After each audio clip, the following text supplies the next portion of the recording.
Este conteúdo é dirigido para agricultores e profissionais do setor agrícola.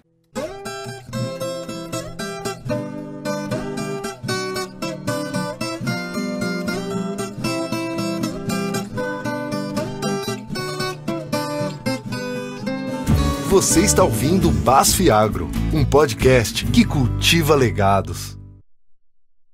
Olá pessoal, estamos iniciando agora mais um episódio do BASF Agro, um podcast que cultiva legados. Eu sou a Mariana Docin, responsável pela Gerência de Desenvolvimento de Mercado da BASF para o Mato Grosso e Rondônia. E hoje estou aqui para falar sobre um tema bastante importante, que é a cercóspora na cultura da soja. E para falar um pouquinho sobre esse tema tão relevante e como essa doença vem tirando o sono do produtor rural, eu trouxe aqui o nosso convidado especial, o Ivan Pedro, fitopatologista e sócio proprietário da Proteplan. Seja muito bem-vindo, Ivan, ao nosso podcast. Olá, Mariana, muito obrigado pelo convite, honrado de estar aqui para contribuir com um assunto tão relevante para a cultura da soja, no qual a BASF tem sido uma das empresas protagonistas no estudo, no entendimento e no posicionamento de produtos. Então, muito obrigado pelo convite e feliz de estar aqui com vocês. Beleza, Ivan. Para começar, eu acho que seria muito importante a gente contextualizar essa dificuldade que a gente tem tido com essa doença. A cercóspora ela era muito conhecida como uma DFC, né? Doença de final de ciclo. E por que ela está tomando tanto assim a preocupação, estratégias que a gente está tendo que modificar no campo e safra a safra a gente vem vendo essa doença cada vez mais agressiva? O que mudou? Ela começou a aparecer antes? O que está acontecendo? Mari, pergunta interessante do ponto de vista estratégico, quando se fala de doenças em soja. Se a gente resgatar um pouco da história, os anos 70, 80, 90, quando se fazia fungicida em soja, as aplicações iniciavam geralmente na fase do meio para o final do ciclo, a partir do início do enchimento de grãos, R5.2, 5.3, 5.5, e naquela época a prioridade maior era o controle de cercóspora e septórias, doenças de final de ciclo conceitualmente caracterizadas para aquele cenário. Isso não mudou, porém o sistema de cultivo, ele hoje, falando dos anos de 2025, 2000 para cá, nós temos cultivares de soja de ciclo mais precoce, nós temos materiais com potencial produtivo muito mais elevado, hoje é comum ter variedade de soja acima de 3 dígitos, nós temos uma genética que do ponto de vista de hábito de crescimento ela é indeterminada, e eu tenho de modo geral uma grande evolução e problemática dos fungos necrotróficos, dentre eles o crestamento foliar de cercóspora, que traz consigo a necessidade de controle no sistema.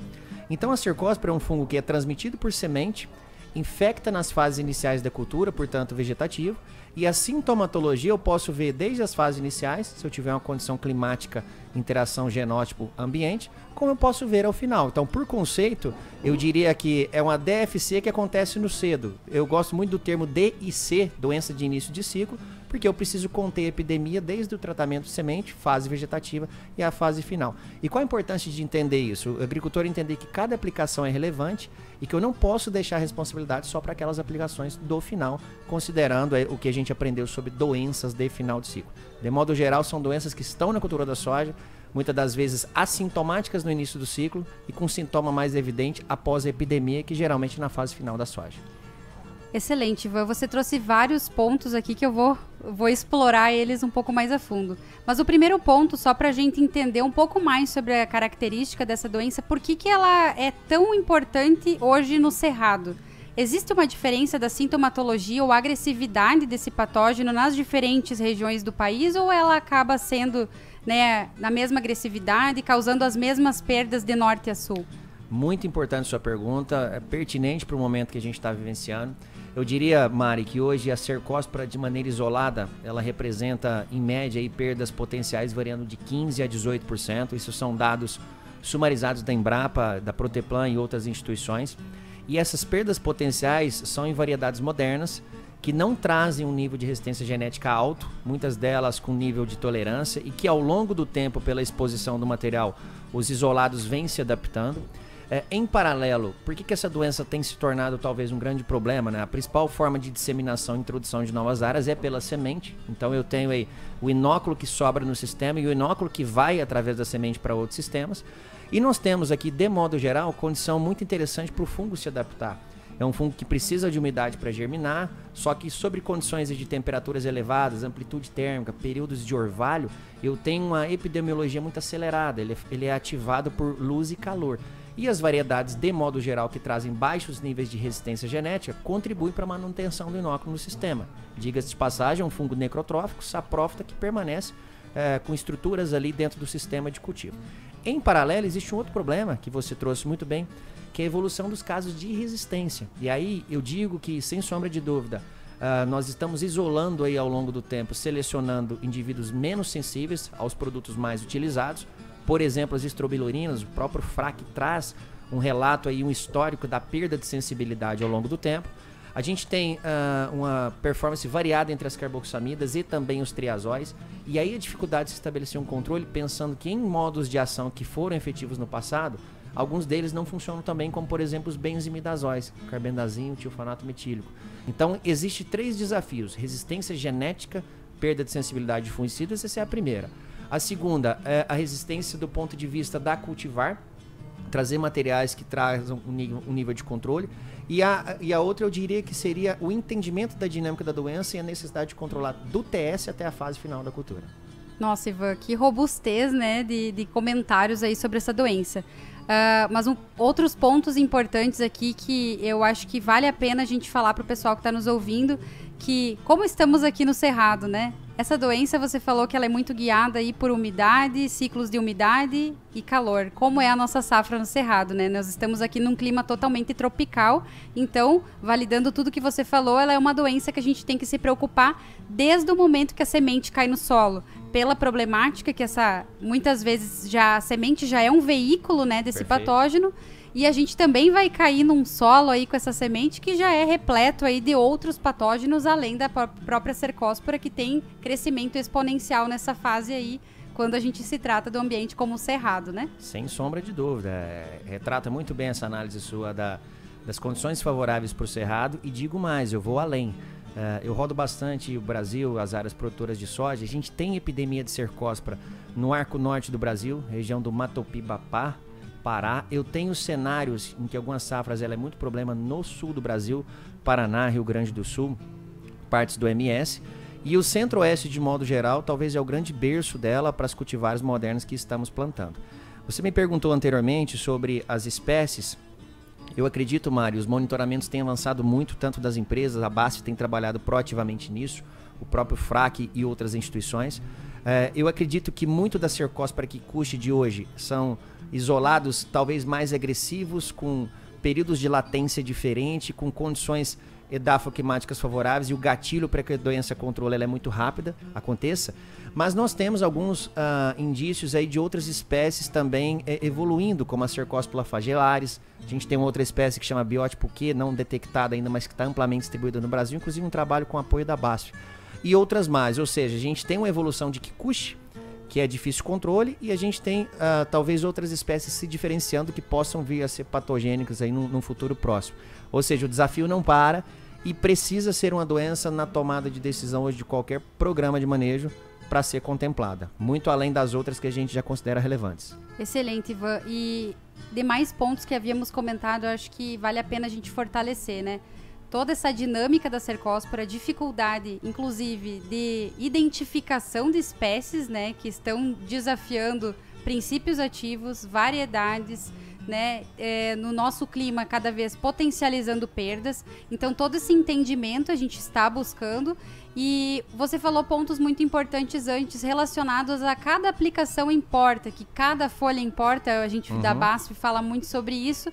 Porque hoje, pensando no ciclo das variedades, nós temos variedades que florescem antes mesmo de 25 dias, né? Por essa mudança de posicionamento, estrutura até de uma variedade, caixa produtiva. Então, quando a gente pensa em todos esses fatores, é muito arriscado a gente não pensar em princípio ativo que esteja performando hoje para a doença cercóspora, e a identificação aí de todos esses pilares que você bem comentou. Hoje, você tem visto alguns produtos que têm se destacado em relação até mesmo ao escudo verde? Se você já ouviu falar hoje da nossa estratégia, né, um conjunto de ferramentas que a BASF tem trazido para o mercado, muito pensando nessas aplicações direcionadas para cada fase do ciclo da cultura e pensando também no momento que as doenças estão presentes e se expressando. Então, em relação a isso, Ivan, o que a gente pode entender do mercado e como que a gente pode estar, né, mais bem amparado em relação a moléculas? Perfeito, fantástico a sua análise. E talvez esse podcast pode ajudar muito o agricultor a ter um nível de clareza muito além do produto, Mari, na estratégia de controle. O primeiro ponto que eu acho que é fundamental para quem está nos ouvindo são as aplicações em fase inicial da cultura. Eu diria que as aplicações, eu não gosto muito de trazer o termo vegetativo, exatamente pelo ponto que você trouxe, que alguns cultivares com 20, 25 dias de emergência, ela pode ter flor. Mas por conceito, a aplicação até os 30 DAI emergência da soja, já é uma aplicação que ela precisa contemplar a cercospora com espectro de controle, com máximo de seletividade e, obviamente, os outros patógenos que estão ali naquela fase como potencial de dano ali mais para frente no ciclo.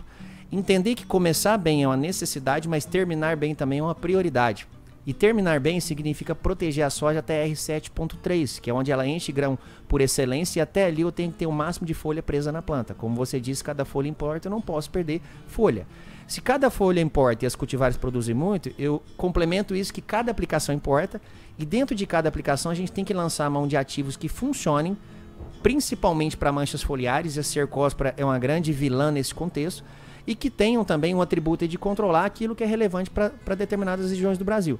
Não necessariamente isso vai ser construído só em cima de um produto, pode ser combinações de produtos, podem ser rotação de ativos, e nesse cenário, o conceito que vocês estão trazendo é extremamente relevante, trazendo um triazol novo para o mercado, o mefentrifluconazol, um triazol de amplo espectro, que conhecidamente tem uma eficácia excelente em crestamento foliar de cercospora, um produto multicultivos, vai super bem em outras culturas como milho, como algodão, acompanhado de uma carboxamida que tem uma estabilidade muito boa para esse patossistema, que é a fluxaperoxide, com uma formulação que traz uma ação residual tendo a presença da estrobilurina, ou seja, eu tenho uma combinação muito interessante para essa primeira aplicação da soja do Brasil e um produto que traz versatilidade.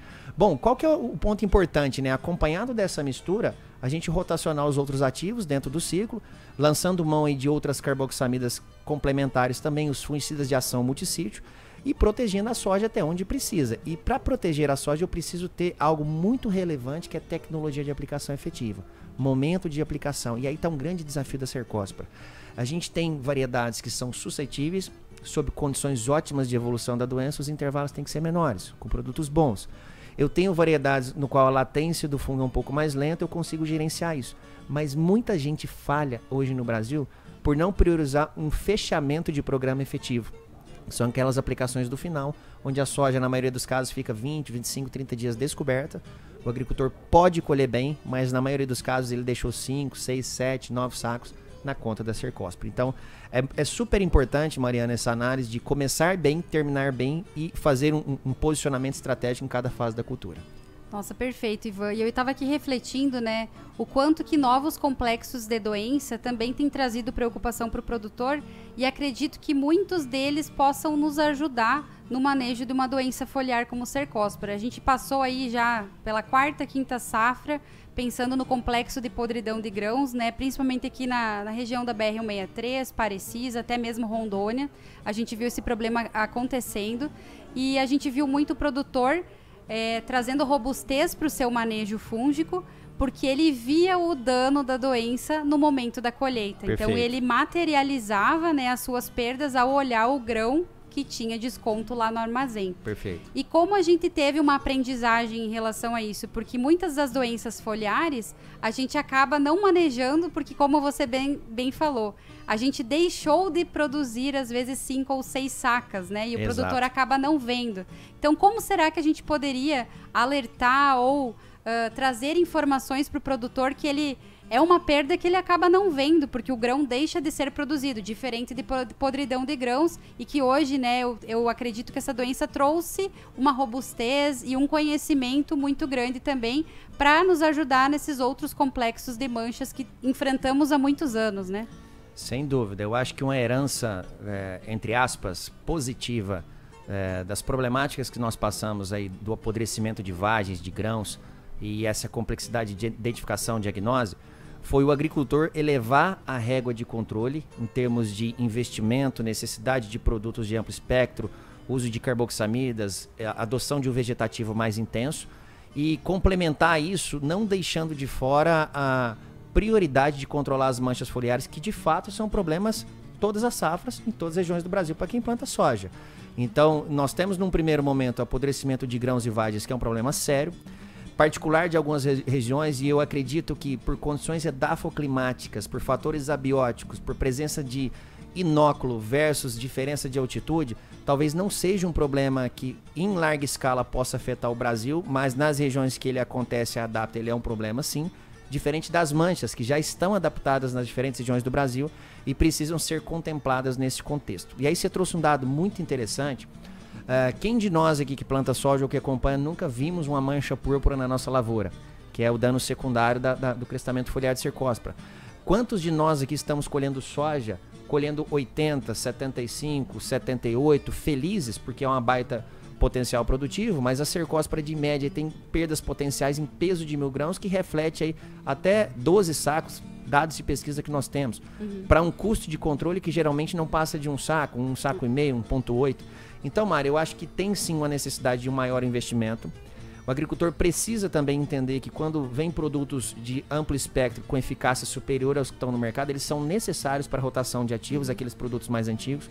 Então eu diria que, fundamentalmente, o mefentrifluconazol deveria fazer parte, pelo menos, de uma aplicação do circuito da soja. Seja ela no começo, seja ela no final, seja ela integrando aplicações do meio e, preferencialmente, rotacionando com outros produtos que tenham ação no crescimento de cercospora também. Porque de nada adianta eu trazer uma ferramenta efetiva como essa que eu citei, ser complementada por outras aplicações que não trazem consigo uma robustez de controle.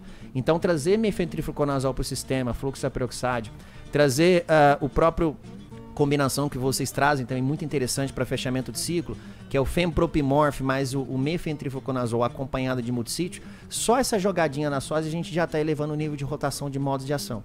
E trazer aquelas outras carboxamidas que também de fato contribuem para o processo do coletótrico, da ferrugem, do mofo branco para as áreas que ele é epidêmico. E os fungos estão presentes dentro do apodrecimento de grãos, que não é um só, é um complexo. E nesse cenário, o arsenal torna-se mais robusto quando a gente rotaciona esses ativos aí dentro de um processo. Exatamente. Quando a gente segue um planejamento estratégico, né, a gente normalmente consegue alcançar sucesso. E só para finalizar, eu achei um ponto importante que você falou, que muitas vezes a gente enxerga essa doença na semente, né, a mancha púrpura lá no grão já perto de colher. E hoje ele tem sido relacionado muito à perda de proteína bruta do grão. Perfeito. E isso também tem afetado até os valores qualitativos da nossa exportação do grão, né? Então, olha o tamanho da problemática que a gente via como uma doença foliar. Exato. E hoje está concomitantemente aí ligada a peso de grão. Então, a gente já está enxergando no grão que ela está perdendo, e principalmente perdas qualitativas, que são ainda valores aí de exportação, né? Sem dúvida.